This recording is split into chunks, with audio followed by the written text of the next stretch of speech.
Amém. Irmãos e irmãs, a paz do Senhor nesta manhã feliz. Acredito que todos estão me ouvindo, né? Deixa eu ver se todos aqui estão desligados, todos os microfones desligados. Então vamos ao que nos interessa, né? Que é a palavra do Senhor. Deixa eu tirar um áudio aqui do outro. Ok, para mim agora ficou ótimo. Então estamos aí no jardim de Deus nessa manhã, né?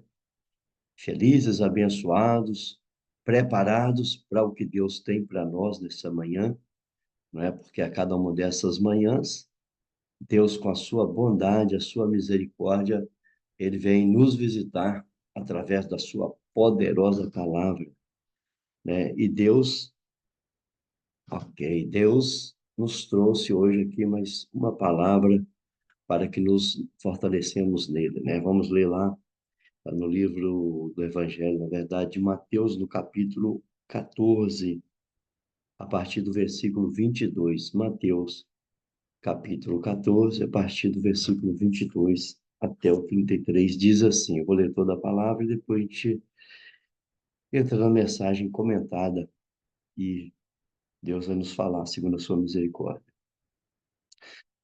A epígrafe diz que Jesus anda sobre as águas. E logo ordenou Jesus que os seus discípulos entrassem no barco e fossem adiante para o outro lado, enquanto despedia a multidão. E despedida a multidão, subiu ao monte para orar à parte. E chegada já a tarde, estava ali só. E o barco estava no meio do mar, açoitado pelas ondas, porque o vento era contrário. Mas à quarta vigília da noite, dirigiu-se Jesus para eles, andando por cima do mar. E os discípulos, vendo andando sobre o mar, assustaram-se, dizendo: é um fantasma. E gritaram com medo. Jesus, porém, lhes falou logo, dizendo: tende bom ânimo, sou eu, não temais. Respondeu-lhe Pedro e disse: Senhor, se és tu, manda-me ter contigo por cima das águas. E ele disse: vem. E Pedro, descendo do barco, andou sobre as águas para ir ter com Jesus. Mas sentindo o vento forte, teve medo e, começando a ir para o fundo, clamou, dizendo: Senhor, salva-me. E logo Jesus, estendendo a mão, segurou e disse: Homem de pouca fé, por que duvidaste? E quando subiram para o barco, acalmou o vento. E aproximaram-se os que estavam no barco e adoraram, dizendo: És verdadeiramente o Filho de Deus. Amém? Estamos diante aqui de Mateus, capítulo 14. Mateus é o evangelho que foi escrito para os judeus. Este capítulo 14, ele em especial, ele fala de alguns eventos. O primeiro evento que inicia-se esse capítulo é que João Batista está no cárcere e ele iria ser degolado.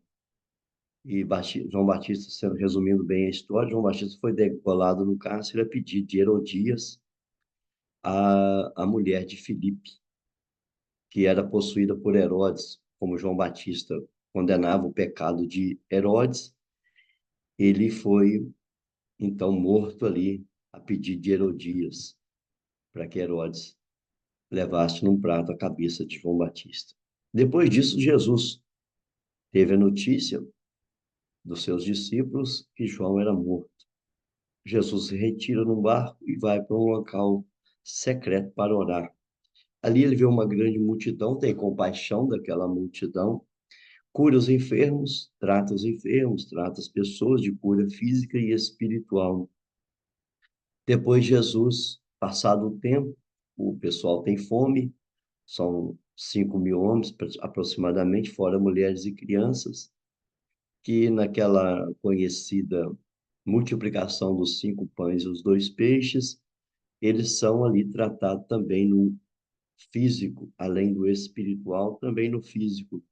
E Jesus, nesse evento, ele fica para despedir a multidão e ele fala com os seus discípulos: vão para o outro lado, enquanto ele despedia a multidão.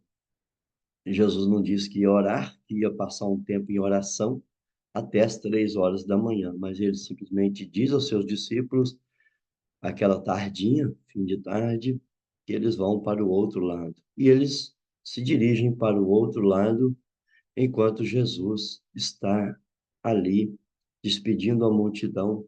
E depois, despedida a multidão, Jesus vai ficar só com o Pai. E Jesus fica e entra madrugada fora, desde a tardinha à madrugada fora, ele fica conversando com o Pai, fica em oração depois de um dia em que tinha ouvido sobre a morte do seu primo, João Batista, que era o seu próprio precursor, e também foi o pastor que o batizou naquele dia famoso, né, conhecido, em que João Batista o vê e diz: Eis aí o Cordeiro de Deus que tira o pecado do mundo. Eu não sou digno de desatar as alparcas dos seus pés, as suas sandálias. Eu não sou digno nem de descalçar as sandálias dos pés dele. Mas Jesus falou: não pode me batizar, João. Você é um grande profeta. Você tem esse poder e você pode fazer isso. E então, esse é o dia que passou Jesus. E, findando o seu dia, ele foi orar ao Pai. Vamos, então, entender esses textos aqui. Jesus fala com os seus discípulos: olha, vocês vão para o outro lado. E Jesus vai despedir a multidão. Jesus, em algumas oportunidades na nossa vida cristã, no nosso caminhar de fé cristã, ele nos manda passar para o outro lado. Muitas vezes é para nós desconfortável sair da posição em que estamos para ir para o outro lado. Muitas das vezes a gente pensa, o outro lado é desconhecido, o outro lado é difícil, o outro lado é espinhoso, o outro lado é trabalhoso. Deus, às vezes, quer nos mostrar um outro lado do Evangelho, um lado mais excelente, de maior graça, de maior poder, de maior unção, de um ministério florescente, de um ministério mais ungido. Mas para isso, a gente precisa passar por outro lado. Como a gente gosta de um lugar de conforto, como a nossa carne é preguiçosa, como a nossa fé cristã é acomodada, e a gente não quer passar por outro lado. A gente não quer viver uma nova história, novas experiências. A gente quer ficar no nosso local, no mesmo, na mesmice, na ociosidade, às vezes. Mas quando a gente decide passar para o outro lado, Deus começa a abrir aquele outro lado, porque você vai saber só o que tem do outro lado da porta quando você abrir aquela porta, quando você passar para o outro lado. Quantas coisas grandes tem do outro lado, quantas coisas maravilhosas estão do outro lado, e a gente precisa de abrir a nossa mente espiritual, dar vazão às possibilidades espirituais, mas isso custa passar para o outro lado. E eles foram, e Jesus continuou por ali, orando ao Pai. Jesus estava com os 12, depois com a multidão, depois só ele e o Pai. A gente precisa de momentos assim, com o Pai, momentos de oração, de busca, momentos a sós com Deus, falando com Ele, buscando dele a revelação, buscando dele uma comunhão, uma proximidade. E Jesus usa esse tempo, um investimento espiritual, uma graça que vem só do Pai, a sua presença, o seu poder. E depois ele vai encontrar com seus discípulos. E Jesus sabia onde eles estavam, porque eles estavam no meio do mar perdidos, mas Jesus sabia onde eles estavam. Eles estavam num lugar escuro, o vento era contrário, e eles estavam ali, talvez remando, como se remasse com um remo só. Quando você rema com um remo só, a sua canoinha só vai ficar girando, não vai ter sucesso. mas estavam ali. O vento era contrário. Deus quer fazer grandes coisas na nossa vida, mas nesses momentos Deus precisa, às vezes, mandar um vento contrário para que a gente se esforce mais, para que a gente busque mais, para que a gente se empenhe mais. Deus, às vezes, precisa mandar um vento diferente, não aquele vento comum, porque Deus, para fazer o sobrenatural, ele precisa que a natureza, natureza, que é natural, se tornar sobrenatural para que nós entendamos e vivamos o sobrenatural, porque o natural, nós já estamos no natural. O natural é isso que estamos.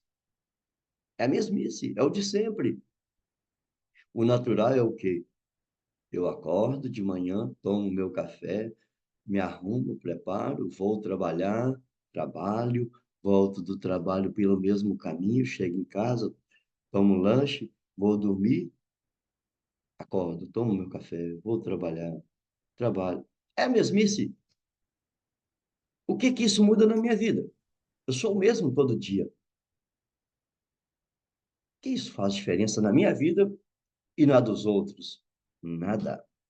Quando a gente muda todo esse natural para um diferente, um sobrenatural, algo maior diante de Deus, algo em que nós possamos espelhar, buscar, nos dispor, nos predispormos, viver uma vida predisposta a enfrentar o outro lado, a enfrentar a tempestade, a enfrentar o vento contrário. Isso vai nos trazer um dinamismo espiritual, algo muito maior do que aquilo que nós vivemos no nosso dia a dia. Essa vidinha cristã, desculpa, essa vidinha cristã que a gente vive não vai mudar nem a nossa vida, nem a da nossa família, nem de ninguém.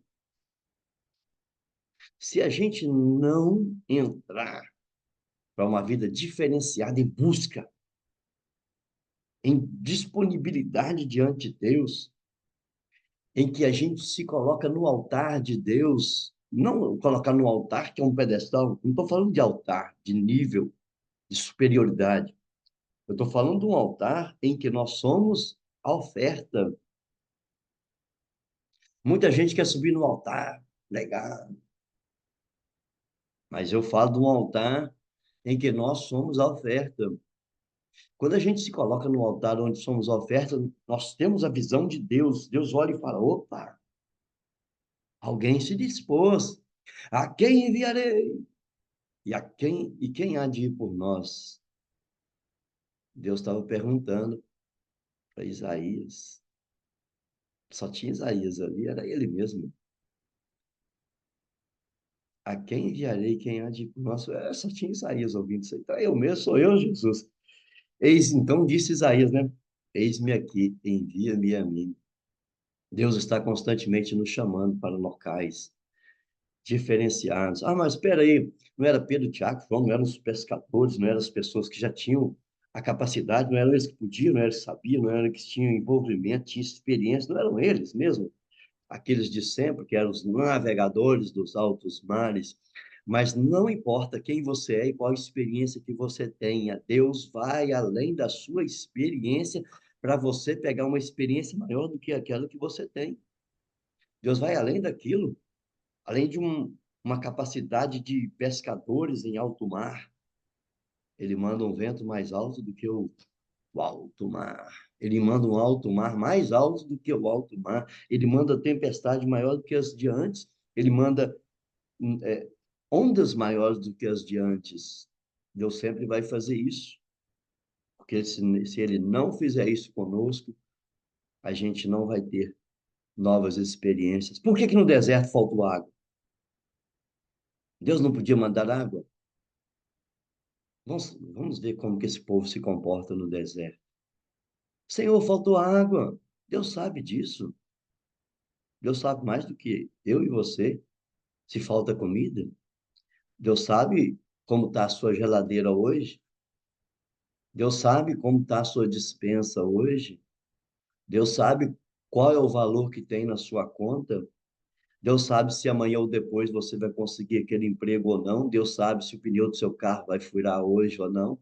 Deus sabe se você vai perder o trem, o ônibus, o comboio, o táxi. Deus sabe se você vai ser desempregado hoje. Deus sabe tudo isso.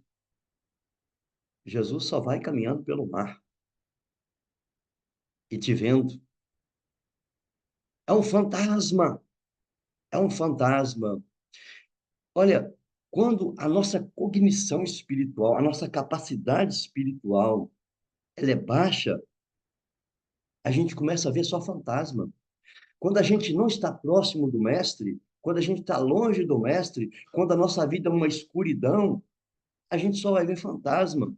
Quando ele anda sobre as águas, faz algo diferente, a gente se assusta, porque a gente não conhece ele ainda, porque a gente não sabe da capacidade dele ainda, e a gente às vezes acredita isso a algo diferente daquilo que sabemos, ou algo que ninguém sabe o que é fantasma, ninguém sabe o que é um fantasma.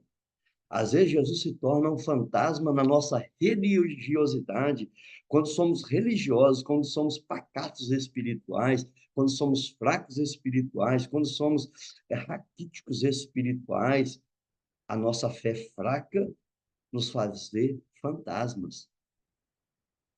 O nosso Deus pode fazer muito mais do que andar sobre as águas.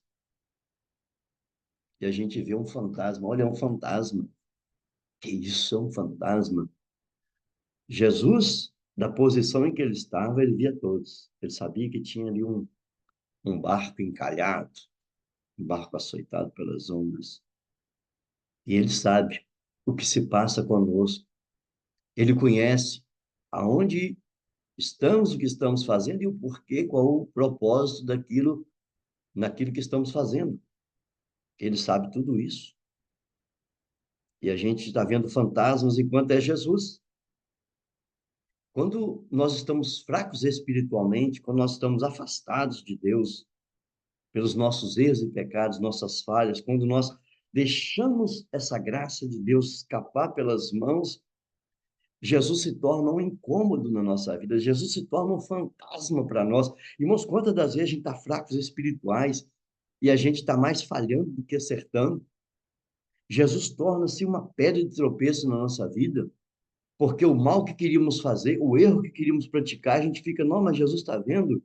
Ao contrário, que nós devemos pensar, Senhor, graças te dou, porque o Senhor está aqui, eu não vou falhar, eu não vou errar, eu não vou pecar, eu não vou nessa direção, porque o Senhor está aqui, o Senhor está me vendo. Ainda que eu não te veja, o Senhor está aqui. Por que que Jesus tem que nos ver quando a gente precisa dele? Ele tem que se cegar quando a gente não precisa dele. Quando a gente quer fazer o mal, a gente fala, Senhor, me perdoe, mas fecha os olhos. Hein? Em lugar que entramos que ele não pode entrar, em coisas que pensamos que ele não pode entender. A gente fica, Senhor, me dá um tempo aí. Meu Deus do céu. E por que a gente fica acionando Jesus só quando o nosso barco está virando? Quando a tempestade está levando o barco? Quando Jesus mesmo estava lá orando ao Pai, buscando ao Pai, adorando a Deus pela madrugada fora, ele chega na quarta vigília da noite. Ele vai chegar no momento do nosso desespero, porque isso é agradável a Deus. Deus agrada-se, eu não sei o porquê, mas Deus agrada desse negócio de a gente padecer um pouco na carne. Deus agrada, Deus vem no último passo, como os sacerdotes iam pisar no Rio Jordão, no último passo, o Rio Jordão se abre. Quando tudo parece perdido, lá está ele, andando sobre as águas, lindo e maravilhoso. O Filho de Deus, perfeito e poderoso. Lá estava ele, o grande eu sou. E eles gritam, o fantasma, ele fala, sou eu? Não tem mais. É uma voz conhecida, sou eu. É a mesma voz, é o mesmo dito lá com a Moisés. Diga a Faraó, o grande eu sou, te mandou a voz. Eu sou. E ele diz, eu sou eu, não tem mais. E Pedro fala, Senhor, se é o Senhor, manda-me ter contigo. Olha a confiança que tinha Pedro nisso. Olha a confiança que tinha Pedro nessas palavras. Se é o Senhor. Aí eu pergunto para nós, qual é a garantia que a minha vida espiritual, no meu testemunho, daqueles que estão de fora, qual é a garantia? Até que ponto aqueles que me veem, aqueles que me conhecem, aqueles que pertencem ao meu ciclo de amizade, eles podem falar, se for o Sidney Cassim, pode ir. Se for o Sidney Cassim, pode fazer. Se for o Sidney Cassim, está garantido. Até que ponto alguém pode dizer, se for a dona Joana, eu posso ir, eu posso fazer. Se for, porque se é Jesus, Pedro falou, se for o Senhor, eu vou. Manda-me ter contigo sobre as águas. Então, as pessoas nos medem, as pessoas a todo tempo nos observam, e nós somos as testemunhas do Senhor. Por que que alguém não está te pedindo oração? Qual é o nível de confiança que você passa para o seu ciclo de amizade? Por que que ninguém está pedindo para você orar? Por que que ninguém está pedindo para você fazer isso ou aquilo? Será que o meu e o seu nome não dá garantia para essas pessoas? Porque Jesus era a própria garantia de que Pedro podia ir. Olha, se for o Senhor, manda-me ter contigo sobre as águas. Ele não falou, manda-me ter contigo nadando, manda-me ter contigo remando este barco aqui. Não, se é o Senhor, manda-me ter contigo sobre as águas. Porque se Jesus fazia, Pedro também falou: olha, se ele faz, eu também posso fazer. Eu estou com ele, ele está comigo. E Jesus fala: então vem. Na primeira vez, Jesus fala: vai para o outro lado. Agora, Jesus está falando aqui: vem. Ele poderia chamar todos de volta, mas só um se dispôs. Tem hora que Jesus está mandando ir, tem hora que está mandando vir. E nós temos que aproveitar essas oportunidades. É muito melhor ir a Jesus do que sair dele, do que deixá-lo para uma missão. Porque nele e com ele ali a gente vai ter é, uma proximidade, vai receber alguma coisa dele. Tem a hora de ir, tem a hora de vir. A gente nunca vai vir se não formos antes, passar pelas experiências, viver novas e poderosas experiências, quebrar a cara, tentar e fazer de novo, e reconstruir e refazer. A vida cristã é cheia de refazer, reconstruir, tentar de novo. É sempre de novo, e de novo, e de novo, e de novo. A gente nunca desiste da primeira vez, a gente nunca para. E Jesus chama, então vem. Você já atendeu o vai, agora vem. E Pedro desceu do barco. A Bíblia diz que ele desceu do barco e começou a andar sobre as águas. Estava tudo muito maravilhoso. Deixa eu só ver as horas aqui. Estava tudo muito maravilhoso. Estava ali Pedro andando sobre as águas. E ele vai caminhando. Mas em dado momento ele sente aquela água começa a ficar turbulenta. Os ventos começam a soprar forte. E ele sentindo aquele vento pesado, a Bíblia diz que ele começa a afundar. Olha que grande é isso aqui para a gente. Essa parte aqui me chamou muita atenção, porque não fala que ele afundou. Irmãos e irmãs, como não afundou? Ele deveria afundar repentinamente, porque se você coloca um objeto na água, ele afunda instantaneamente. Imagina um homem de cerca de pelo menos 80 quilos. Ele estava andando sobre as águas, de repente, ele começa a afundar. Se ele começa a afundar, ainda pediu socorro, Senhor, socorre-me. Ele começa a afundar, então ele está fazendo isso aqui, ó, vai afundando, afundando, afundando, afundando. Como assim? Deus sempre age com misericórdia. Deus não deixa a gente afundar de uma vez só. Deus sabe que nós somos falhos, somos errantes. E ninguém cai de uma noite para o dia. Ninguém cai de repente.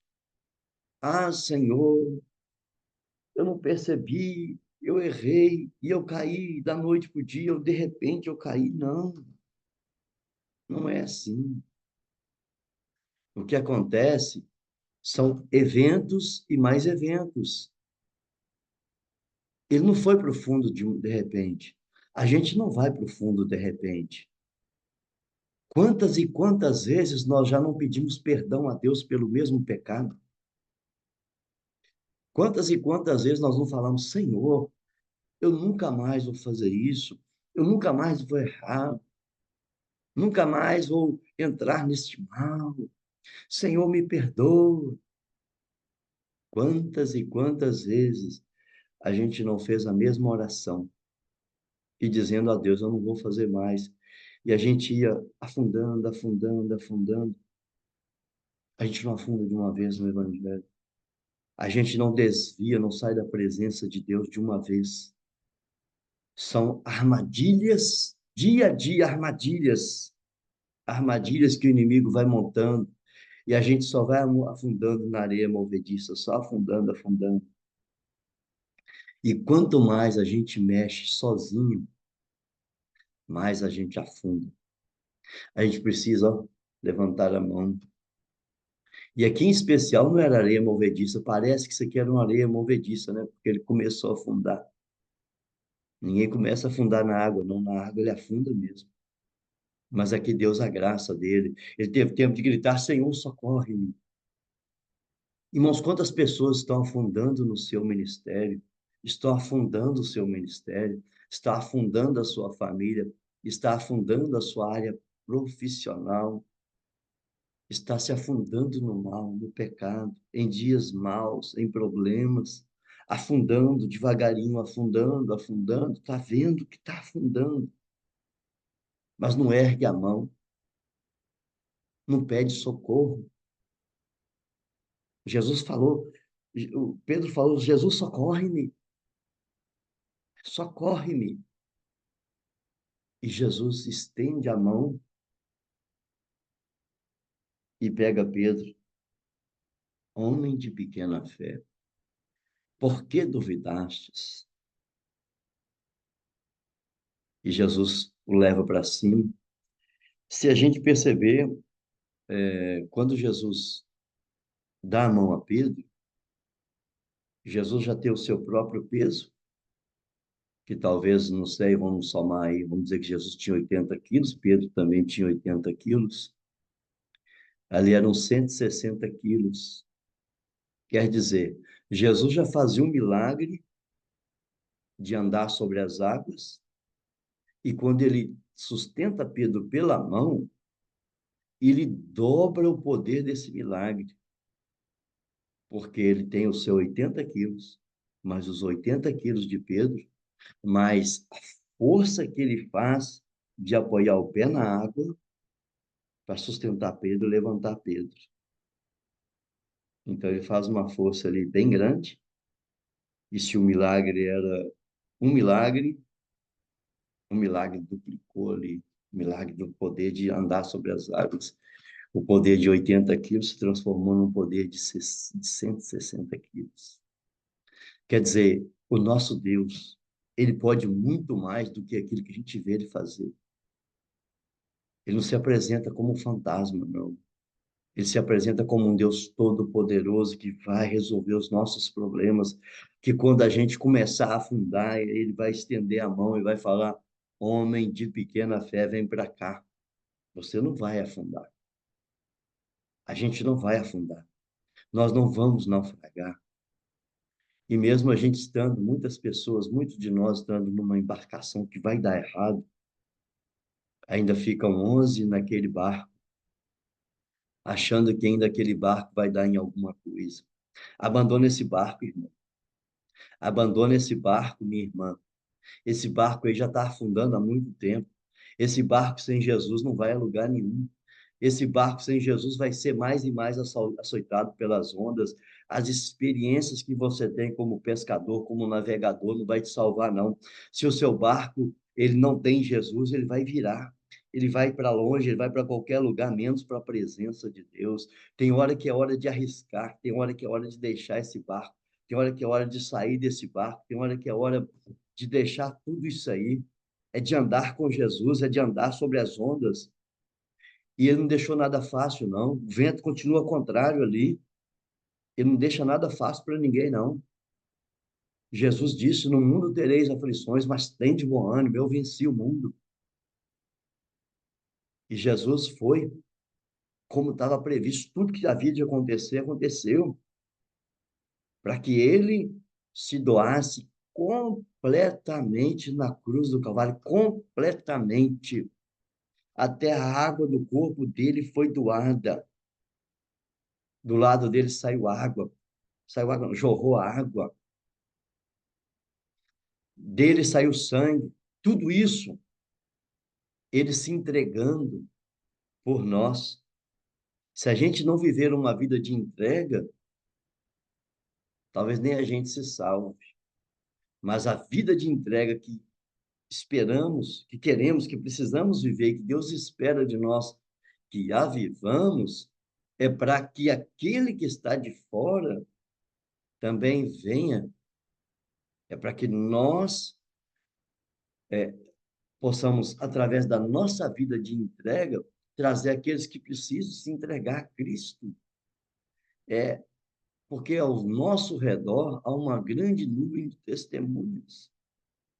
As pessoas olham para nós, porque nós somos aqueles que vão levantar aqueles que estão afundando, famílias inteiras afundando ao nosso lado, né? Pessoas deixando suas famílias, deixando seus negócios, pessoas suicidando próximo de nós, pessoas dando cabo à sua vida, perdendo é, tudo aquilo que construíram porque estão em grande desespero, estão em grande sofrimento ao nosso lado, sendo que nós temos a autoridade de Deus para dar a mão, para levantar essas pessoas. Nós temos essa autoridade, nós temos esse propósito também para o qual Deus nos chamou, para sermos médicos desses que estão enfermos e doentes na fé, padecendo nas mãos de Satanás. E a Bíblia diz que quando ele entra no barco, aí é que o vento se acalma, né? Ah, Jesus podia, ó Pedro, vem cá. Agora vou acalmar a tempestade, como você não conseguiu andar na tempestade. Vem cá, agora anda um pouquinho para você continuar e você ver como é que é esse negócio. E não, Jesus deixou a tempestade continuar para mostrar para Pedro, olha, essa tempestade aqui é só eu que posso resolver. Quantos de nós quer resolver o problema da tempestade? Tem problemas que não é conosco, é só com Deus. É só um milagre, é só a graça, é só o poder, é só a mão de Jesus. A gente não vai dar conta disso, a gente não vai se libertar disso, a gente não vai vencer isso. Tem coisas que é só a poderosa mão de Deus, por isso é que Jesus foi caminhando sobre as águas e Jesus viu a cada um deles, e Jesus sabia a dor e a dificuldade de cada um deles. E aquele que quer andar com Cristo, que tem essa coragem, nessa manhã, saia do seu barco. Saia desse barco aí que já não está dando mais nada, que não está dando mais frutos, que já não está te levando a lugar nenhum. Sai desse barco. Você está no meio do mar. Você está no meio da tempestade. Você está numa noite escura. A quarta vigília da noite, você está às 3 horas da manhã no escuro total. E todos que estão com você neste mesmo barco estão no mesmo problema. É hora de clamar, é hora de buscar, é hora de entregar nas mãos de Deus e de ver o grande milagre que Ele vai fazer. Amém? Que Deus abençoe sua vida, seus negócios, te firme na fé, na graça, e espere na potente mão de Deus, né? Que Deus te guarde, te dê força, te dê fé, para te levar a lugares altos, para te tirar destas águas, né? E trazer um lugar firme na presença dele. Que poder é esse? E quando ele acalmou o vento e a tempestade, eles disseram: verdadeiramente, tu és o Cristo, o Filho de Deus. A gente precisa dizer isso todos os dias, recebendo e vendo novas experiências do Senhor, para dizer: só o Senhor é Deus, só o Senhor é Deus. Amém? Vamos fechar aqui, dar glória a Deus, recording, fecha esse aqui.